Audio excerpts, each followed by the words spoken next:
Hey, what's up guys? Everything Apple Pro here. The beast that is Apple will awaken in just 9 days. WWDC is fast approaching. We're going to be taking a look at iOS 14 Beta 1, along with a host of new Apple products. And I've got quite a bit of Apple news to cover in the last couple of weeks. It hasn't been too crazy, but there's a lot of info on iOS 14, the iPhone 12, iPhone 13, and even the iPhone 14. Yeah, we're already getting there. Also wanted to say thank you for the beautiful reception. We've shipped out our frosted cases. Everyone that hasn't got a tracking will get one tonight for those, and we'll be all caught up to date on the frosted series. The Rebel series starting to go out this week, and so far you guys are loving them. Thank you. We have taken over a year to craft them. It's our first gen product, but we're very proud of it. So thank you for the warm reception. We hope to do even better on Gen 2, and especially with our closed series case. All right, let's get into those leaks. Now let's start with some iPhone 12 stuff. So this glyph of an iPhone 12, or a straight edge design, which implies an iPhone 12, was found in a leaked build of iOS 14 by a new Twitter account, and they've shared a ton of new glyphs detailing a bunch of apps and icons, wallpapers coming to iOS 14.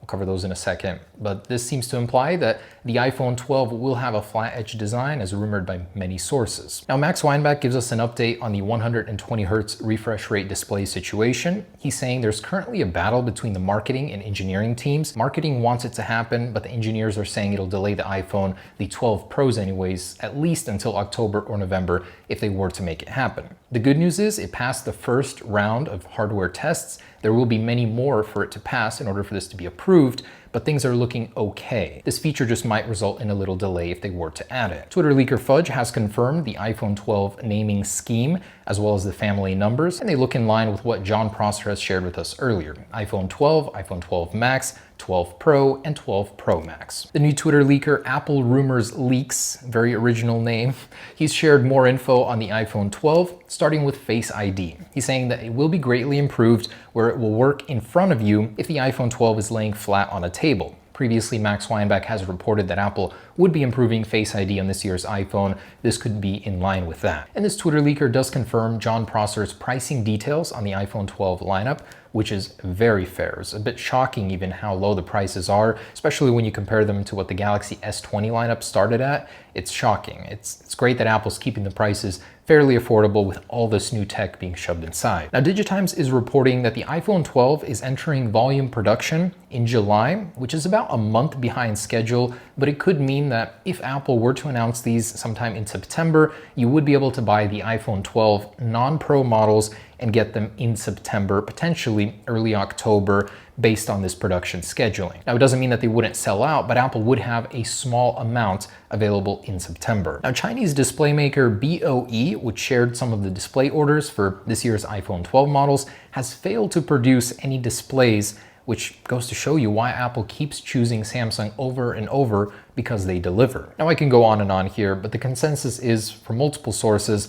that the iPhone 12 Pros will be considerably delayed. The iPhone 12s may not be delayed. They might be just a little, but if Apple makes some production magic happen, those could be available in small numbers in September, possibly early October. And now for some far out 2021 iPhone 13 leaks by Mac Takara. So they're saying some Alibaba sources gave them info on this iPhone, and it's different than anything we heard that Apple would be working on. So take this one with a massive grain of salt. But essentially they're saying a 5.5-inch iPhone with an all-screen display, even slimmer bezels than this year's iPhone 12s, USB-C will be releasing. And this is supposedly going to have a new cross orientation camera on the rear, which just looks terrible when we rendered it. I'd say this is absolute fluff, nothing true to this, but hey, we still have a year for this phone to materialize. There may be some truth to it. Unlikely though. We've heard that Apple would be going straight to the smart connector. USB-C should not be part of Apple's iPhone product lineup at all. Now, an all-screen iPhone may not be as outlandish and crazy as you think. It could be possible as soon as 2021. Visionox is now ready to mass produce under-the-screen camera sensors, which work using hundreds of technology cobbled together to produce clear images beneath an organic LED display. It's pretty amazing science, and whether or not it'll be viable and to Apple's standards in 2021, we'll see, but they're saying as soon as Q1 2021, this tech could be more prevalent in more smartphones. Meanwhile, Twitter leaker Love to Dream shared this full screen fingerprint.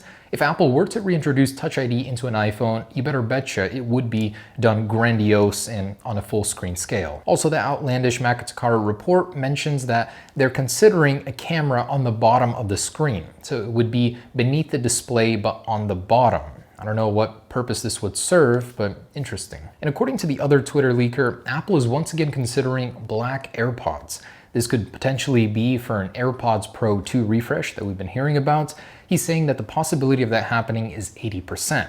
Now, it's not the first time we've heard about this rumor. Max Weinbach even reported on it, but it sort of dissolved, and the sentiment was that Apple doesn't need black AirPods. They like the brand image with the white AirPods. They're very distinct, so they don't need that color to sell more. But this is interesting because it ties in with a separate rumor that the Apple Pencil, potentially the third version, will be coming in a black color.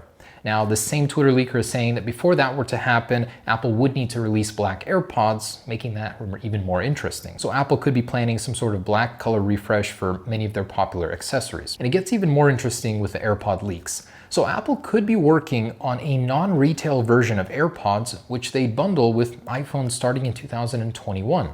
Shared by a separate Twitter leaker, this is the design we're seeing. They seem to be a cross between EarPods and first-gen AirPods. And now that we know EarPods will no longer be included with iPhones, this could be a ploy to eventually reintroduce these and give you an even better value.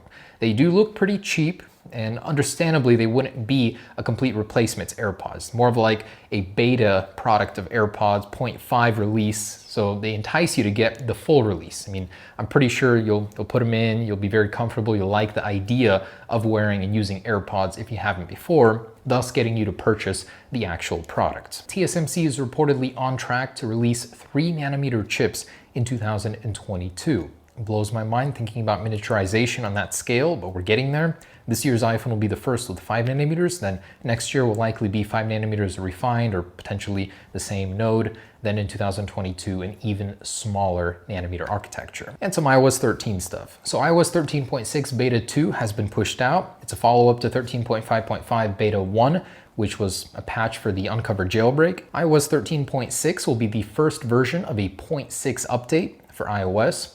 There are a couple new features inside. So first off, Apple News Plus will have a new audio section where you can hear audio summaries of your daily news. And these will be subscription-based, but you can hear small excerpts if you don't have a subscription. iOS 13.6 will also save your positioning in the news article, and there's a new toggle that'll allow you to just download iOS updates without automatically updating to them. Also, code in iOS 13.6 suggests that Apple is working on a subscription bundle, likely bundling Apple TV, Apple Music, Apple Arcade, and of course Apple News Plus. So there's been a massive dump of iOS 14 glyphs, icons, wallpapers, potentially features, device glyphs. There's too much to share here, but I'd recommend going through this account. It's quite interesting, fascinating stuff. You really can't say how much of this will end up in the final version, but this has most definitely been pulled from a leaked build of iOS 14. Very fascinating stuff. There is some potential new Apple Watch 6 wallpapers here, variations from the iOS 13 wallpapers, which they look very similar to.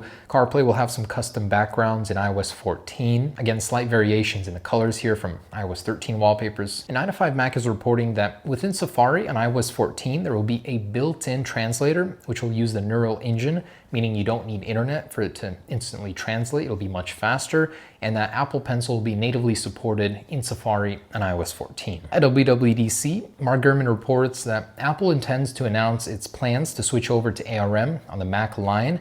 We're likely to see an ARM processor that's 5nm and potentially could be first revealed in a 12-inch MacBook. Sonny Dixon reports we'll be seeing a new iMac at WWDC inspired by the iPad Pro design, so think sleek here, and some iPad stuff. Love to Dream is reporting that we'll be seeing an iPad refresh for the A14X iPad with the X55 5G modem and mini LED sometime in Q1 or Q2 of 2021. Also, the iPad Air 4 will share a chassis with the iPad 10.8-inch. This one will have a home button and the Apple A14 processor. Also, Makatakara is reporting that this new iPad Air 4 model may have USB-C in the same chassis. So Apple could be keeping Lightning exclusive only on the mini line, and then all the other iPads are going to USB-C. The iPad Air 4 may also support the Apple Pencil Pencil 2, with the Apple Pencil 3 being rumored for a 2021 launch. And according to Love to Dream, we could soon see the Magic Keyboard arrive on even more iPads, not exclusively on the Pro models. And 9to5Mac has found evidence in iOS 13.6 that Apple is adding shortcuts for changing the screen brightness on iPadOS using the Magic Keyboard. All right, guys, that's the latest. Stay tuned for more info. WWDC in just 9 days. So excited. Peace.